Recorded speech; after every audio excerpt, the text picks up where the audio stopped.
భద్రాచలం వద్ద గోదావరి పోటెత్తుతోంది. ఎగువ నుంచి భారీ వరద వస్తూ ఉండటంతో మూడో ప్రమాద హెచ్చరిక కొనసాగుతోంది. ముంపు ప్రాంతాల ప్రజల్ని తరలించారు. మరో 48 గంటల పాటు అప్రమత్తంగా ఉండాలని పరివాహక ప్రాంతాల ప్రజలకు అధికారులు సూచించారు. అయితే క్రమంగా వరద ప్రవాహం తగ్గే అవకాశం ఉందని ఇవాళ మూడో ప్రమాద హెచ్చరికను విరమించే అవకాశం కనిపిస్తోంది. గోదావరి ఉధృతి నేపథ్యంలో ఉన్నతాధికారులు నిత్యం అప్రమత్తంగా ఉంటున్నారు. ఇవాళ సెలవు కూడా రద్దు చేశారు కలెక్టర్.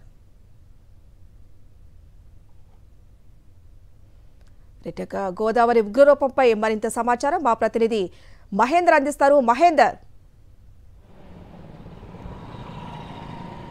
హరిత మరికొద్దిసేపట్లో భద్రాచలంలో మూడో ప్రమాద హెచ్చరికను కూడా అధికారులు ఉపసంహరించనున్నారు. ప్రస్తుతం కొంత తగ్గుముఖం పడుతున్న నేపథ్యంలో ఈ మూడో ప్రమాద హెచ్చరికను కూడా ఉపసంహరించనున్నారు. ప్రధానంగా ఎగువ నుంచి వస్తున్న వాటర్ కొంతమేర ఇప్పుడు ప్రస్తుతం తగ్గుముఖం పట్టిందని చెప్పుకోవాలి. ప్రస్తుతం 11 లక్షల క్యూసెక్ల నీరు దిగువకు గోదావరిలోకి విడుదల చేస్తున్నారు. అయితే రానున్న 48 గంటలు మాత్రం అత్యంత కీలకంగా కూడా సిడబ్ల్యూసీ అధికారులు చెప్తున్నారు. గోదావరి ప్రవాహం రానున్న 3 రోజుల పాటు కూడా పెరిగి మళ్ళీ తగ్గే అవకాశం ఉంది, తగ్గి మళ్ళీ పెరిగే అవకాశం ఉందని చెప్తున్నారు.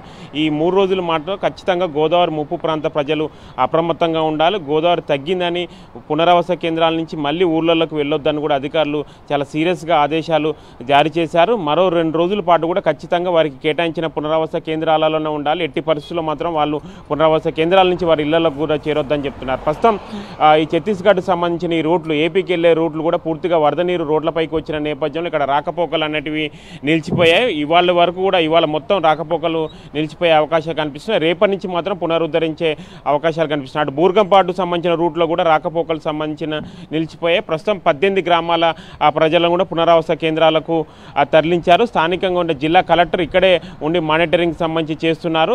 ఆ సెలవులు కూడా అధికారులకు రద్దు చేశారు. ప్రస్తుతం ఈ 3 రోజులు చాలా కీలకం కాబట్టి పూర్తిగా గోదావరి శాంతించిన తర్వాతనే అధికారులు అప్పటి వరకు అప్రమత్తంగా ఉండాలని కూడా చెప్తున్నారు. ఇటు ముప్పు ప్రాంతాలకు సంబంధించి భద్రాచలం సంబంధించి కొన్ని లోతట్టు కాలనీల్లో కూడా నీళ్ళు వచ్చిన నేపథ్యంలో ఆ నీళ్లను కూడా ప్రత్యేకంగా మోటార్లు ఏర్పాటు చేసి వాటిని తొలగించే ప్రయత్నం చేస్తున్నారు. మొత్తానికి మాత్రం మరో 48 గంటల పాటు మాత్రం గోదావరి పరివాహక ప్రాంత ప్రజలు అప్రమత్తంగా ఉండాలని సూచిస్తున్నారు. హరిత.